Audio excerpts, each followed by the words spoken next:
I get quite a few questions about which guard size to use when you're doing a clipper cut. It's all personal preference, and honestly, all hair textures look different in different sizes. With Patch's hair, we usually start with like a 1 or a 2 for a few different reasons. I like to cut it short so the haircut lasts a little bit longer. But if you'll see on all of these clipper guards, they will have a number on there, and then it will also have a length. So for instance, like this one guard is 1/8 of an inch.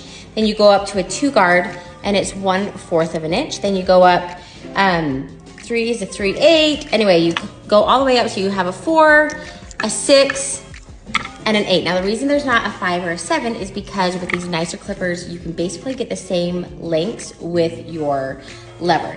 Now I will have to say, if you choose to go up to like say this number 8, which is a 1 inch, see how much longer that is. A lot of hair will actually fall through. Like if you're doing this, you're not going to get as concise of a haircut as, say, for instance, if you were to use a 3, and you have a lot more control with the clipper guard of a number 3. So if you want a really short haircut like we like to do on the sides, I would suggest using a 1 and a 2. A medium length, I would do a 3 or a 4. You will not be able to see like the scalp with a 3 and a 4. And then if you just want to do like a longer length, you could do a 6 or an 8. Hopefully that helps.